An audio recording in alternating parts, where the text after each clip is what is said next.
Hello, नमस्कार, आदाब, सत श्री अकाल। स्वागत है आप सभी का इस चैनल नॉलेज हब पर, जहां पर आपको मिलेगा एक धमाकेदार वीडियो ग्रोइंग प्लांट्स के ऊपर। साइंस का चैप्टर है क्लास 5 के बारे में हम पढ़ेंगे। ये सीबीएसई, आईसीएसई और सभी बोर्डों के लिए मान्य है। तो आइए हम शुरू करते हैं। पढ़ेगा इंडिया तभी तो बढ़ेगा इंडिया। क्या आप तैयार हैं? जी बिल्कुल, आपको बिल्कुल तैयार होना चाहिए। आइए तो हम मिलकर सीखते हैं ग्रोइंग प्लांट्स के बारे में। इस ग्रोइंग प्लांट्स के बारे में हम क्या क्या पढ़ेंगे वो मैं आपको बता दूं। पहले ग्रोथ ऑफ प्लांट्स, यानी प्लांट कैसे बढ़ेगा, कैसे क्या होगा। रिप्रोडक्शन ऑफ प्लांट्स, प्लांट्स कैसे प्रजनन करते हैं। Different modes of reproduction in plants, plants में तरह तरह का रिप्रोडक्शन का प्रोसेस होता है, वो भी हम जानेंगे। सीड एंड इट्स पार्ट्स, जो बीज है और उसके पार्ट्स हैं उसके बारे में भी हम जानेंगे। जर्मिनेशन ऑफ सीड्स, जो जर्मिनेशन है सीड का वो भी हम जानेंगे। Conditions for germination, dispersal of seeds, vegetative reproduction, reproduction through steam, reproduction through leaves, reproduction through spores, conservation of crops, crops and its types.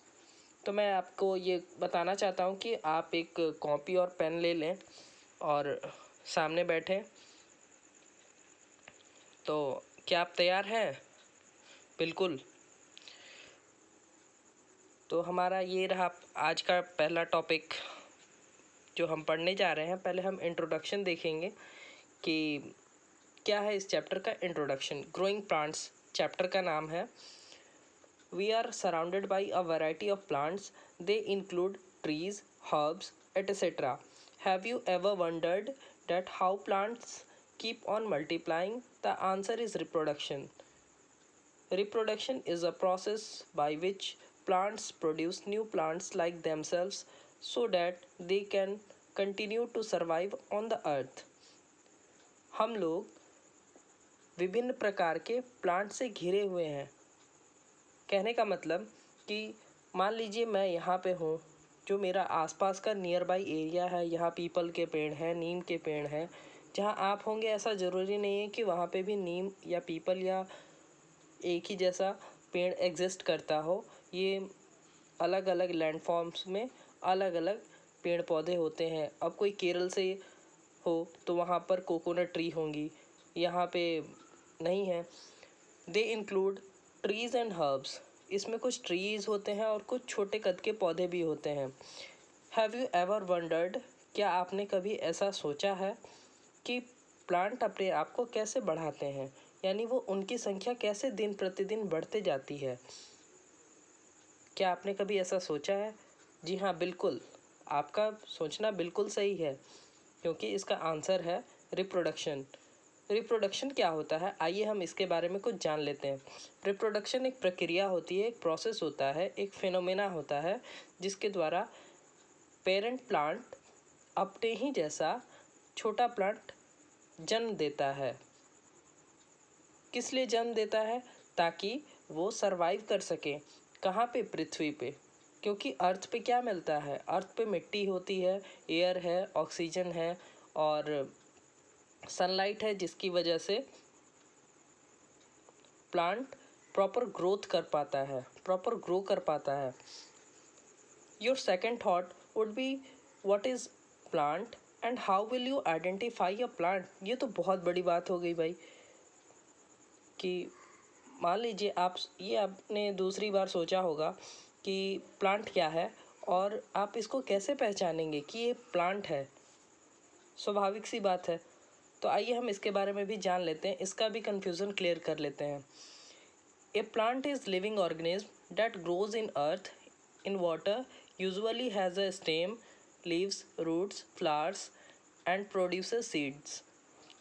Most of the plants reproduce from seeds, while some of them reproduce through other parts like roots, stems or leaves, etc.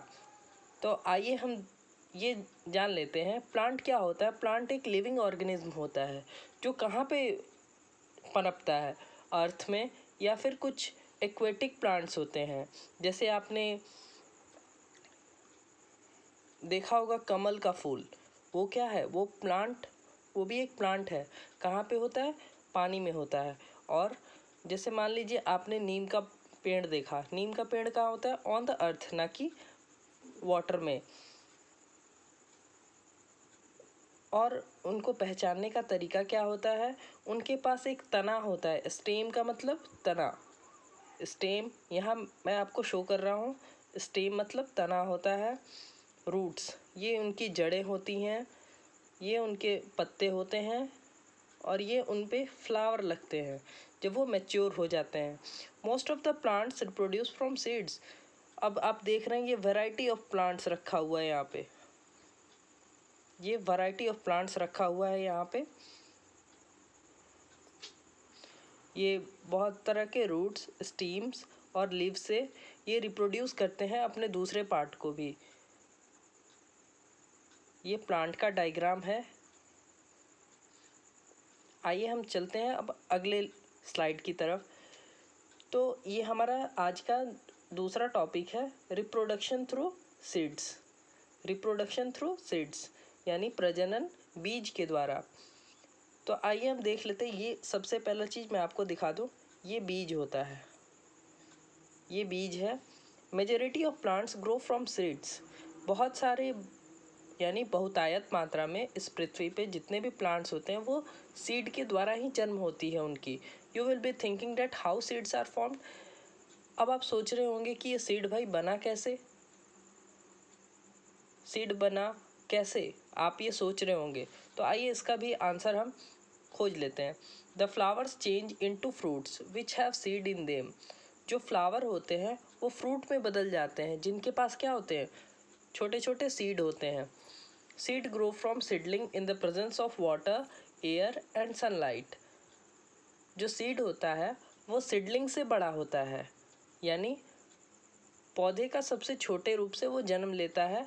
किसके presence में जन्म लेता है, पानी, हवा और सूर्य की रोशनी के प्रेजेंस में वो बड़ा होता है। Hence a new plant grows from the seedling. और इस तरह से एक प्लांट का जन्म एक सीडलिंग से होता है। ए प्लांट में हैव अ सिंगल सीड और मेनी सीड्स। हाँ, एक नई बात आई कि एक प्लांट के पास या तो सिंगल सीड हो सकते हैं या फिर बहुत सारे सीड हो सकते हैं।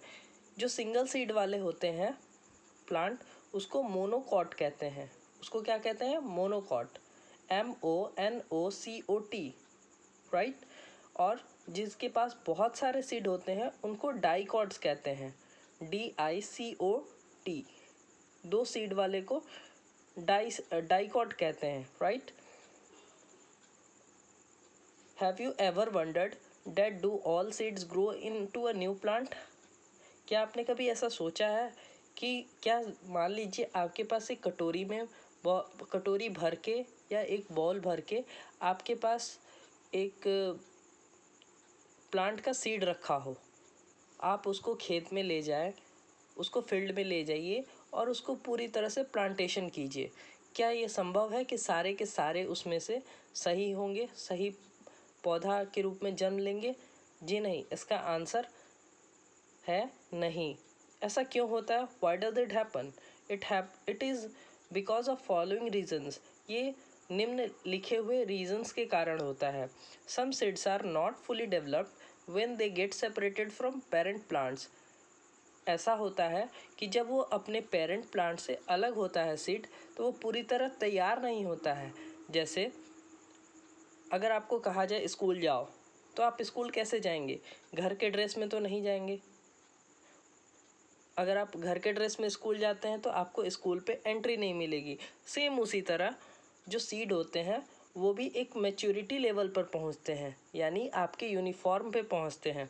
आपका जैसा यूनिफॉर्म आपके लिए गेट पास होता है, उसी तरह इसको जन्म लेने के लिए मैच्योर पूरी तरह से डेवलप होना पड़ता है।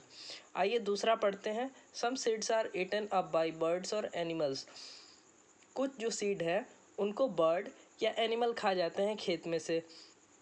Some seeds are destroyed by strong winds and heavy rains. कुछ सीड जो हैं उनको या तो तेज़ हवा बहा के ले जाती है या फिर भारी बरसात के कारण या भारी पानी लॉगिंग के चलते, वाटर लॉगिंग के चलते कुछ सीड खराब हो जाते हैं। Some seed do not get enough air, water और सॉइल फॉर जर्मिनेशन। कुछ जो सीड हैं वो पर्याप्त एयर नहीं लेते हैं, एयर नहीं मिल पाता है उनको, या फिर पानी नहीं मिल पाता है जिससे कि वो जर्मिनेट कर सकें। देखिए जैसे ये चिड़िया है, ये खेत में से उठा के ले गई है बीज, यहाँ इसके मुंह में है। ये देखिए ये पानी की वजह से ऐसा हुआ है और एयर की वजह से। एक नॉर्मल प्लांट ऐसा होगा। और ये देखिए फुली डेवलप्ड सीड नहीं है, ये फुली डेवलप्ड सीड नहीं है, जिसके कारण ऐसा ये दिख रहा है। अब आते हैं पार्ट्स ऑफ सीड पे। ये देखिए सबसे पहले मैं आपको दिखाता हूँ ये सीड कैसा होता है। ये सीड ऐसा होता है। A seed is actually a tiny life support package which can give rise to a new plant. कहने का मतलब एक सीड जो है, एक बीज, वो सबसे छोटा लाइफ सपोर्ट पैकेज होता है जो एक नए प्लांट में जन्म लेता है। कोई भी प्लांट कब होता है? एक सीड को जब आप ज़मीन में लगाते हैं, मिट्टी में लगाते हैं, तब वो उसमें जर्मिनेट करता है। जर्मिनेशन के बाद एक छोटा सैपलिंग निकलता है, एक छोटा पौधा निकलता है। उसके बाद धीरे धीरे उसमें ग्रोथ होता है। जब आप पानी डालते हैं, जब आप उसमें वीडिंग करते हैं, उसमें की गंदगी घास निकालते हैं, तब जाके वो बड़ा होता है। All seeds contain mainly 3 parts. जितने भी तरह के सीड पाए जाते हैं उनमें मुख्यतः 3 पार्ट होते हैं। पहला सीड कोट, दूसरा सीड लीव्स या जिसको हम कोटिलेडन्स भी कहते हैं, और तीसरा एम्ब्रियो। अब now we will learn a few more points on the parts of seeds. आइए हम पार्ट्स ऑफ सीड के बारे में पढ़ते हैं। पहला है सीड कोट। सीड कोट होता क्या है? It is like tough outer covering of the seed from damage, diseases or being eaten up by birds and animals. The seed coat has a teeny opening through which air and water can enter the seed. कहने का मतलब ये सबसे बाहरी परत, एक बीज का जो कवरिंग होता है, सबसे बाहरी परत, उसको हम सीड कोट कहते हैं। वो क्या काम करता है? वो डैमेज से बचाता है, बीमारी से बचाता है, और एनिमल या बर्ड के खाए जाने से उसको प्रिवेंट करता है। जो सीड कोट होता है उसके ऊपर एक छोटा सा ओपनिंग होता है जहाँ से एयर और वाटर सीड में एंटर करते हैं। तो आपसे क्वेश्चन पूछा जा सकता है कि सीड के मुख्यतः कितने पार्ट होते हैं? How many parts of seeds are there? Then you will answer seed coat, seed leaves and embryo, right? Now moving to the second point, seed leaves, जिसको हम कोटिलेडन्स भी कहते हैं। सीड लीव्स या cotyledons contained stored food which is used by the baby plant for growth. Some seeds like rice and corn have only one cotyledon, while seeds of peas, grams or beans have 2 cotyledons. कहने का मतलब जो seed leaves हैं या cotyledon, वो उनमें क्या होता है? स्टोर्ड फूड होता है। क्या होता है? Stored food. यानी जैसे हमारे शरीर में स्टोर्ड फूड कहाँ होता है? स्टोमक पे होता है। उसी तरह प्लांट का जो सीड का खाना होता है वो उसके कोटिलेडन में होता है, जहाँ पे बेबी प्लांट की ग्रोथ में वो हेल्प करता है। जैसे some seeds of rice and corn have only 1 cotyledon. Cotyledon क्या होता है? जैसे मान लीजिए आपके पास मक्का है, मक्के का पेड़, मक्के का पौधा, उसका बीज आप लेंगे तो उसमें एक ही कोटिलेडन होता है। यानी उसको आप कट कीजिएगा तो वो 2 पार्ट में तो होगा, लेकिन उसको वो अलग अलग सेपरेबल पार्ट नहीं होता है उसमें। लेकिन वहीं आप मटर या फिर चने के बीज को आप बीज से निकालेंगे तो वो 2 पार्ट में होता है, 2 पार्ट में जॉइंट होता है ऑलरेडी, जिसको हम कोटिलेडन्स कहते हैं। कोटिलेडन्स में क्या स्टोर्ड होता है? कोटिलेडन्स में फूड स्टोर्ड होता है।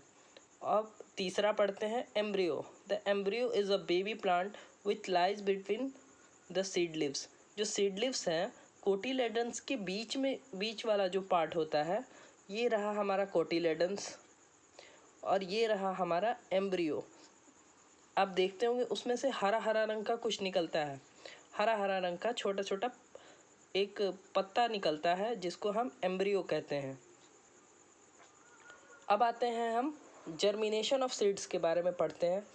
When a seed gets the right amount of air, water, sunlight and warmth, it grows into a new plant. The development of a seed into a seedling is called germination. जब एक seed है right amount of air पाता है, यानी सही मात्रा में पानी, हवा, सूर्य की ऊर्जा, तो वो एक नए प्लांट में होता है। देखिए सबसे पहले हम एक सीड यहाँ डालें, इसमें सही अमाउंट में हमें यहाँ सनलाइट मिल रहा है, उसके बाद यहाँ हम वाटर डालेंगे, यहाँ एयर मिल रहा है। अब ये धीरे धीरे धीरे धीरे इसमें ग्रोथ शुरू होगा। फिर देखिए यहाँ ग्रोथ होगा, उसके बाद देखिए यहाँ ग्रोथ होगा, फिर ऐसे ग्रोथ होगा और फिर ये एक प्लांट का रूप ले लेगा। एक सबसे बड़ा क्वेश्चन आता है कि what are the condition suitable for germination. Germination होने के लिए क्या क्या चीज़ की ज़रूरत पड़ती है। All seeds require air, water and warmth for proper germination. जितने भी सीड हैं वो एयर, वाटर और सनलाइट उनको चाहिए ही चाहिए, हर हाल में चाहिए। तो पहला हम देखते हैं एग्जाम्पल के थ्रू। Seeds need air to germinate. जो सीड होते हैं उनको एयर चाहिए जर्मिनेशन के लिए। तो कैसे हम इसको प्रूव करेंगे, तो घर पे आप क्या कीजिएगा कि put some seeds in a beaker filled with water. आप क्या कीजिएगा, कुछ एक बीकर ले लीजिएगा, अगर बीकर घर में अवेलेबल नहीं हो तो एक शीशे का ग्लास ले लीजिएगा, ग्लास में पानी भर दीजिएगा। पानी भरने के बाद उसमें कुछ चने का सीड आप डाल दीजिएगा, यानी उसमें चना डाल दीजिएगा। pour a layer of oil on the top of water.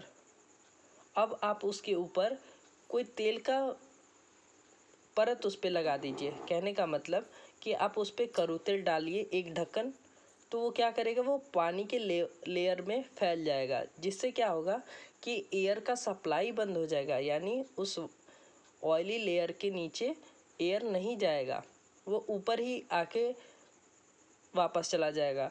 You will observe that seeds show no sign of germination even after some days. ऐसा आप 10 दिन 15 दिन के लिए भी रखेंगे तो उसमें जर्मिनेशन नहीं होगा। This proves that seeds need air to germinate. और ऐसा करने से ये साबित हो जाता है कि जर्मिनेशन के लिए हवा बहुत ही आवश्यक है। दूसरा है seeds need water to germinate. You have seen your mother storing rice, pulses, maize and many other seeds in different jars in the kitchen. आपने अपने मम्मी को देखा होगा कि वो राइस यानी चावल, पल्स, मेज और बहुत सारे सीड डिफरेंट जार में रखती हैं किचन में। They do not germinate into new plants because they are kept dry. कभी आपने ऐसा सोचा है कि मम्मी ने तो उसमें चना रखा हुआ है लेकिन वो पौधे में क्यों नहीं होता, क्योंकि उसको धूप नहीं मिलती है, उसको सूखा रखा जाता है, यानी उसमें पानी नहीं डाला जाता है। This shows that seeds need water to germinate. और ये क्या शो करता है कि सीड को किसकी आवश्यकता होती है, सीड को पानी की आवश्यकता होती है, किस लिए, जर्मिनेशन के लिए। अब तीसरे पॉइंट की तरफ हम बढ़ते हैं। Now moving forward to the third point, seeds need warmth to germinate. Seed को क्या चाहिए, सनलाइट चाहिए। अब आइए हम इसको प्रूव करके दिखाते हैं। Put some seeds on damp cotton in a dish and put the dish in the freezer. The seeds will not germinate in the absence of warmth.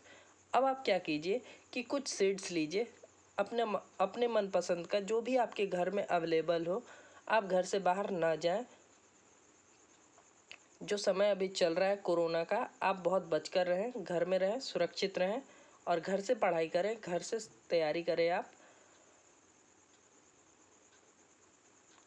तो हम बता रहे थे कि आप डैम्प कॉटन में कुछ सीड को उसमें डाल दीजिए और एक प्लेट में रखिए। प्लेट में रखने के बाद आप फ्रिज के फ्रीज़र में रख दीजिए, या फिर आपके घर में फ्रीज़र ना हो तो आप उसको कहीं ठंडे स्थान पे रखिए।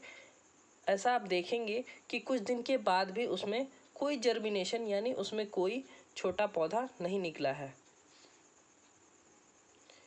अब पढ़ते हैं dispersal of seeds. Dispersal of seeds क्या होता है? Imagine what would happen if all the seeds of a plant fell under it.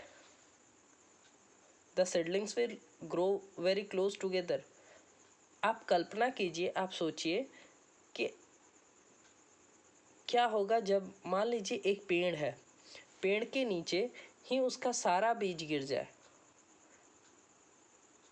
जैसे सरसों है, सरसों का पौधा हो और सरसों के जब वो पक जाता है, जब उसमें बीज तैयार हो जाता है सरसों के पौधे में, तो वो सारा का सारा बीज उसी पौधे के नीचे गिर जाए तो क्या होगा? कभी आप ऐसा सोच के देखिए तो होगा क्या, हम बताते हैं। The seedlings will grow very close together. जो सीडलिंग्स होंगे, जो पौधे होंगे, वो बहुत ही नज़दीक नज़दीक जमेंगे। They will not get sufficient space. उनको पर्याप्त स्पेस नहीं मिलेगा, ना ही लाइट मिलेगा, light, air, water and nutrients from the soil. ना ही उन्हें लाइट मिलेगा अच्छे से, ना ही एयर मिलेगा, ना ही वाटर मिलेगा और ना ही न्यूट्रिएंट्स मिलेगा। कहाँ से? सॉइल से। This will damage the growth and quality of plants. ये क्या करेगा? ये डैमेज करेगा, यानी उसके ग्रोथ, प्लांट के ग्रोथ को रोकेगा और उसके क्वालिटी को इम्प्रूव नहीं होने देगा, यानी उसकी जो क्वालिटी है उसमें भी कमी आएगी। कब? जब एक पेड़ के सारे बीज उसी के पास गिर जाए। तो इसका भी कोई उपाय होना चाहिए। Hence seeds need to be scattered in order to prevent over crowding. यानी इसलिए सीड को वितरण करना चाहिए, सीड का बिखराव होना चाहिए ओवर क्राउडिंग से बचने के लिए, यानी एक जगह भीड़ इकट्ठा होने से बचना चाहिए। So nature helps seed to travel away from the parent plant. इसलिए प्रकृति यानी नेचर यानी गॉड क्या करते हैं? हेल्प करते हैं सीड को एक जगह से दूसरे जगह भिजवाने में। This process is known as dispersal of seed. इस प्रोसेस को हम डिस्पर्सल ऑफ सीड कहते हैं। So seeds are scattered in different ways by various external agents like wind, water, animals or explosion of fruits. They are agents of dispersal. Some of the dispersal methods are given below. जो seed है वो scatter किए जाते हैं, वो बिखराए जाते हैं अलग अलग तरीक़ों से बाहरी एजेंट्स के द्वारा। बाहरी एजेंट क्या हो गया? जैसे हवा, पानी, जानवर, या अधिक जब फ्रूट पक जाता है तो उसमें एक्सप्लोजन होता है और उसके बीज वहीं पे गिर जाते हैं। They are agents of dispersal. Some of the dispersal methods are given below. कुछ डिस्पर्सल मेथड नीचे दिए हुए हैं। ये है हमारा पहला, dispersal by wind. The seeds that are so small and light in weight are easily carried away by wind. जैसे एग्जाम्पल है कॉटन, डेंडेलियन, मैपल एटसेट्रा। जैसे ये है पौधा, इसके पत्ते देखिए, इसके जो सीड्स हैं इसी में लगे हुए हैं और ये सीड्स आसानी से हवा इनको बहा के ले जा सकती है। उसी तरह से है dispersal by water. Some plants grow in और near water bodies. Seeds of such plants are usually dispersed by water. Such seeds usually have a waterproof covering. कुछ जो प्लांट है वो ग्रो करते हैं कहाँ? या तो वाटर बॉडी में या फिर वाटर बॉडी के नियर में। यानी जैसे नदी है तो कुछ, जैसे लोटस है वो नदी में होता है और जो घास वगैरह है या फिर कुछ और बड़े बड़े शीशम का पेड़ है या फिर बहुत सारे ऐसे पेड़ हैं जो नदी के तटबंध पे यानी उसके किनारे पे बड़े होते हैं, उन तरह के पेड़ों में क्या होता है, उनका जो बीज गिरता है नीचे उनको अपने साथ पानी बहा के ले जाती है। जैसे देखिए ये कोकोनट का पेड़ है ये, अब ये जो यहाँ पे आपको समुद्र दिख रहा है, सी दिख रहा है, ये क्या हुआ, जब गिरने के बाद इनका कुछ ये कोकोनट नीचे गिर गया। अब ये कोकोनट पानी बहा के एक जगह से दूसरे जगह ले जाएगी और यहाँ पे ये देखिए ये वाला, इसमें क्या हो रहा है कि ये एक सीड से सीडलिंग बन रहा है। सेम उसी तरह है तीसरा हमारा डिस्पर्सल बाय बर्ड्स और एनिमल्स। तो डिस्पर्सल बाय बर्ड्स और एनिमल्स हम जानते हैं, some fruits are eaten by birds और animals, their seeds are then passed out in their wastes. Animals also eat flesh and juicy parts of the fruits and throw seeds there and here and there। तो जो कुछ fruit हैं उनको bird और animal खा जाते हैं और उनका सीड इधर उधर उनके वेस्ट से निकल जाता है। यानी जैसे कहीं फ्रूट लगा, बंदर है कहीं बगीचा में गया, वहाँ आम के पेड़ पर उसे पका हुआ आम नज़र आया, गया उसको तोड़ा, तोड़ने के बाद वो खाएगा, मंकी जब उसको पूरा खा लेगा तो उसका सीड वो अपने हाथ से फेंक देगा। ज़रूरी नहीं है कि उस पेड़ के पास ही वो सीड गिरे, वो कहीं और भी गिर सकता है। या फिर कोई बर्ड है वो छोटे छोटे सीड को लेके या कहीं उड़ जाती है, फिर कहीं अपने चोंच से गिरा देती है, तो वो जहाँ पे गिरता है सीड वहीं पे वो पेड़ बन जाता है। इसलिए इसको हम क्या कहते हैं, डिस्पर्सल बाय बर्ड्स और एनिमल्स। आप फिगर में देखिए ये एक पेड़ है, यहाँ पे आप पंछी देख रहे हैं, ये बर्ड है, ये बर्ड यहाँ से लेके उड़ी और कहीं गिरा दी, देखिए, और ये टर्टल है, नीचे गिरा, यहाँ नीचे ये सीड गिरा, अब ये सीड को पकड़ के कहीं और लेके जाएगा। तो इस तरह से क्या होता है, प्लांट मल्टीप्लाई होता है, प्लांट का रिप्रोडक्शन कंटिन्यू रहता है। अब होता है डिस्पर्सल बाय एक्सप्लोजन। एक्सप्लोजन के द्वारा डिस्पर्सल कैसे होता है। Many fruits like P and balsam burst or explode when they are ripened. The seeds pop out and get scattered away from the mother plant. कुछ फ्रूट्स हैं जैसे मटर या बालसम के जो पौधे होते हैं, उनमें जब उनका फ्रूट अत्यधिक पक जाता है, जब वो बहुत ज़्यादा पक जाता है तो वो एक्सप्लोड कर जाता है, वो फट जाता है। जब वो पकने के बाद तो जो उसका सीड है वो फटने के बाद बाहर आता है, बाहर आता है तब वो अपने मदर प्लांट से अलग थलग गिर जाता है। या तो उनको हवा बहा के ले जाता है या फिर वाटर बहा के ले जाएगा या फिर कोई बर्ड या एनिमल उसको खाएंगे और खाने के बाद इधर उधर उसको फेंक देंगे, तो वहीं पे पेड़ पौधे जमने शुरू हो जाएंगे। अब है reproduction from other parts. All plants do not grow from seeds. कुछ ऐसे भी प्लांट होते हैं जो सीड से नहीं होते हैं, सीड से उनका रिप्रोडक्शन नहीं होता है। In many plants reproduction takes place through other parts of plants. Given below are some of the methods. पहला है वेजिटेटिव प्रोपगेशन, जिसको हम वेजिटेटिव रिप्रोडक्शन भी कहते हैं। The method of reproduction in which a new plant grows and the method of reproduction in which a new plant grows from any part of the old plant without involving the seeds is called vegetative propagation या vegetative reproduction। ये एक method होता है reproduction का, प्रजनन का, जिसमें एक नया प्लांट जन्म लेता है किसी भी उस पुराने पौधे के पार्ट से, ना कि उसके सीड से। It is better and faster way of growing a new plant. ये सबसे बेहतरीन और तेज़ तरीका होता है एक नए प्लांट को जन्माने के लिए। जैसे मान लीजिए एक एग्ज़ाम्पल लेते हैं हम रोज़ का।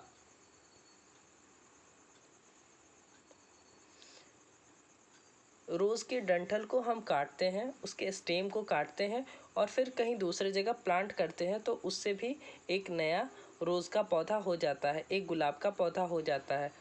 सेम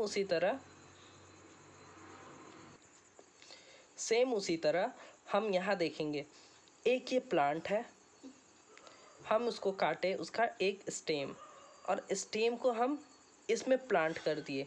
जब हम इसमें प्लांट कर दिए तो ये इसमें कुछ दिन के बाद जब हम इसको प्रॉपर एयर, वाटर और सनलाइट के प्रेजेंस में रखेंगे, तब जाके ये एक प्लांट का रूप फिर से फॉर्म हो जाएगा। तो इसी को कहते हैं वेजिटेटिव रिप्रोडक्शन। दूसरा है रिप्रोडक्शन थ्रू स्टेम, यानी उसके तने से रिप्रोडक्शन कैसे होगी। Some plants can grow from stems, कुछ प्लांट जो है वो स्टेम से जन्म ले सकते हैं।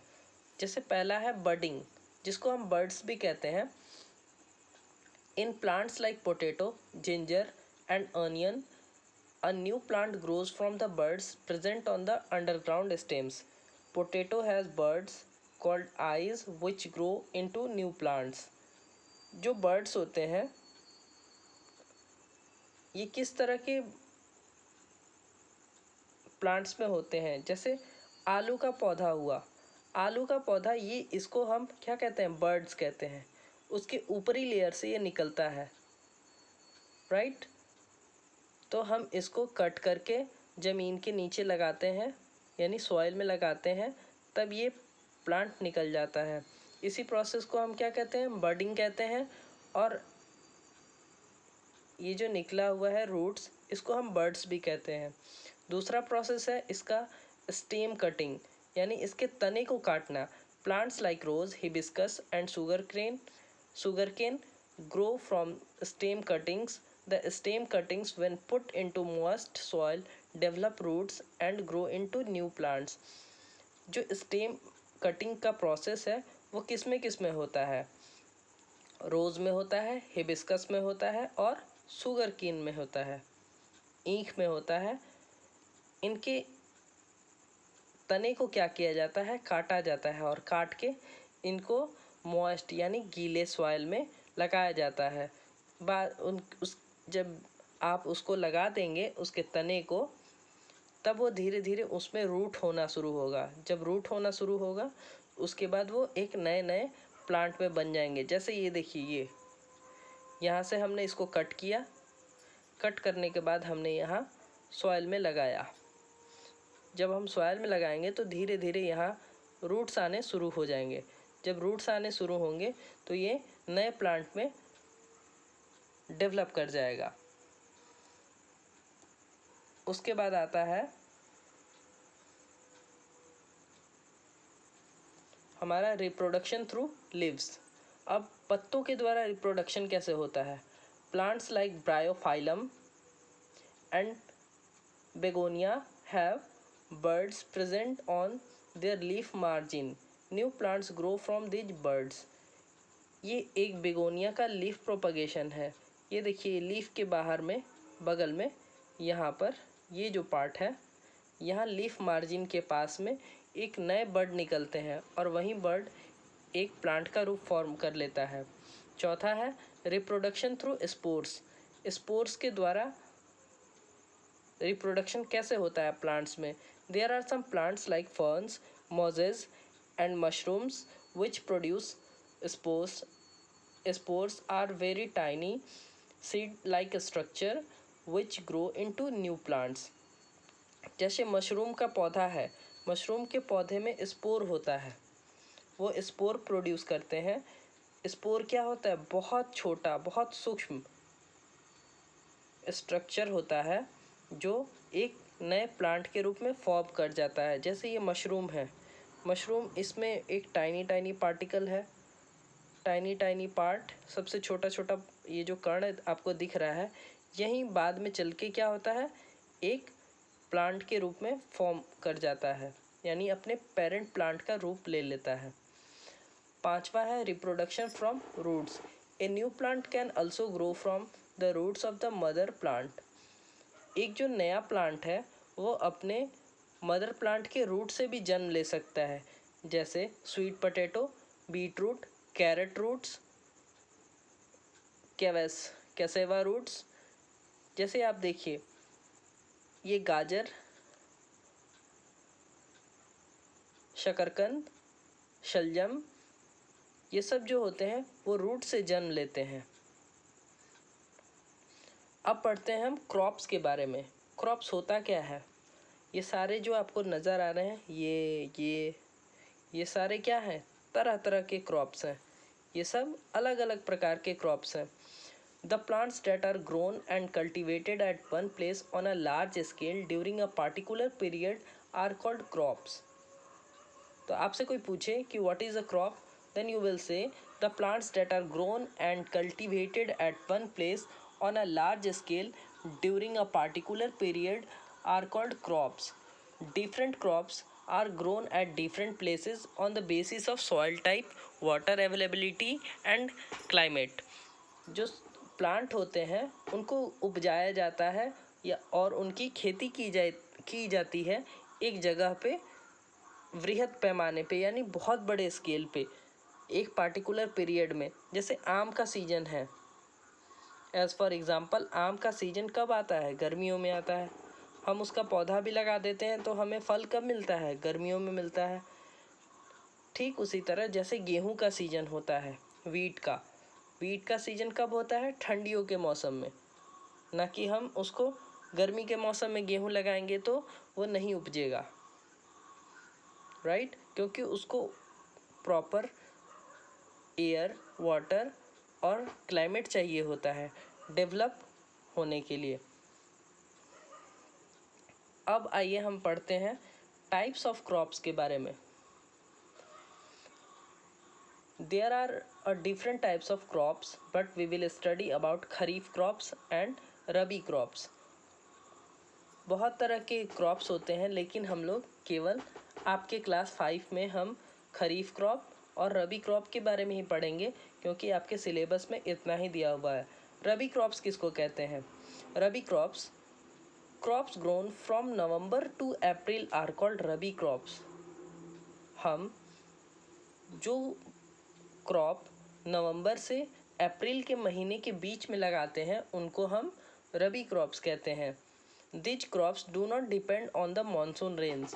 ये मानसून के रेन पर डिपेंड नहीं करता। क्यों? क्योंकि नवंबर टू अप्रैल में बरसात होती ही नहीं है। इसका एग्जाम्पल है वीट एंड लेग्यूम्स। वीट, ये देखिए, ये वीट रहा, ये जैसे लेग्यूम है। लेग्यूम किसको कहते हैं? दलहन के पौधों को कहते हैं। ये ओट्स है, ये मस्टर्ड है, राइट? तो हम इनको क्या कहेंगे? रबी क्रॉप्स के एग्जाम्पल कहेंगे। Rabi crops are also known as summer crops. Rabi crops को हम समर क्रॉप्स के भी नाम से जानते हैं। खरीफ क्रॉप्स, दूसरा क्या है इसका? Kharif crop grown from June to October are known as kharif crops. जो क्रॉप जून से अक्टूबर के बीच के महीने में लगाया जाता है उसको हम खरीफ क्रॉप्स कहते हैं। These crops depend largely on the monsoon rains. ये जो क्रॉप होते हैं वो अत्यधिक बहुतायत मात्रा में मॉनसून के रेन पर डिपेंड करते हैं, तभी इनका प्रॉपर ग्रोथ हो पाता है।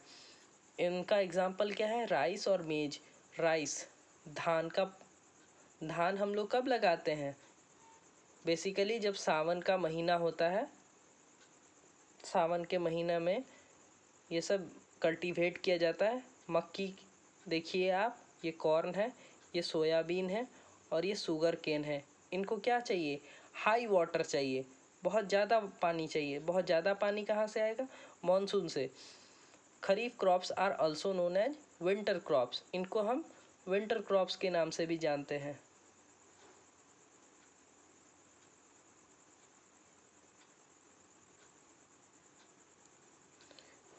राइट? ये हॉट्स है, high order thinking skills. Why these crops to be cultivated. हमें क्रॉप क्यों लगाना चाहिए? क्यों उनकी खेती करनी चाहिए?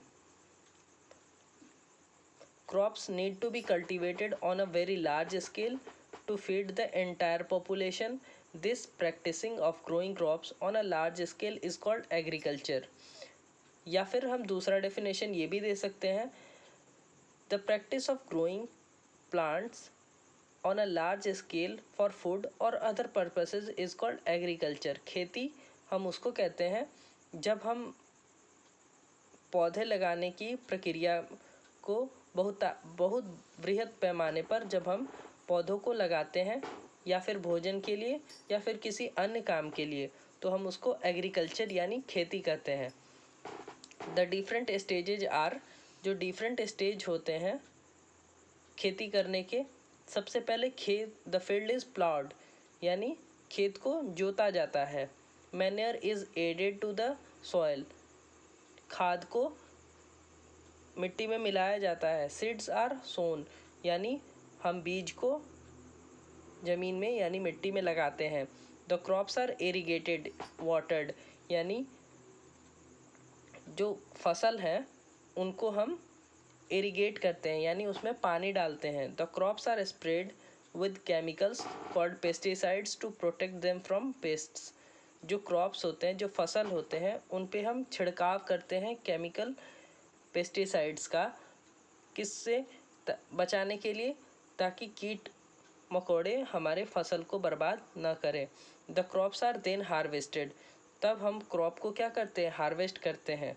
जैसा कि आप यहाँ देख रहे हैं, ये कल्टीवेशन का प्रोसेस है। उसके बाद ये सीडिंग कर दी गई है, ये छोटे छोटे सैपलिंग आ गए हैं, ये थोड़े बड़े प्लांट हुए हैं, फिर ये इनकी हार्वेस्टिंग हो रही है। हार्वेस्टिंग होने के बाद यहाँ पे ये क्लियर हार्वेस्टिंग हुई, उसके बाद ये सॉर्टिंग किया जा रहा है। सॉर्टिंग करने के बाद यहाँ ये मील में गया हमारा ग्रेन, और ये फाइनल प्रोडक्ट बन के निकला। तो इस तरह से हम क्रॉप्स को कल्टीवेट करते हैं। किस लिए कल्टीवेट करते हैं, ताकि हम जो एंटायर पॉपुलेशन है, जो हमारी जनसंख्या है पूरे पृथ्वी की, हम उसको खाना खिला सकें, हमें भोजन मिल सके, इसीलिए हम फसल को उपजाते हैं। ओके, तो आज के वीडियो में बस इतना ही। आपका बहुत बहुत धन्यवाद मेरे साथ जुड़ने के लिए नॉलेज हब पर। अगर आपको वीडियो अच्छा लगा हो तो लाइक शेयर सब्सक्राइब करना ना भूलें। बहुत बहुत धन्यवाद। Thank you so much.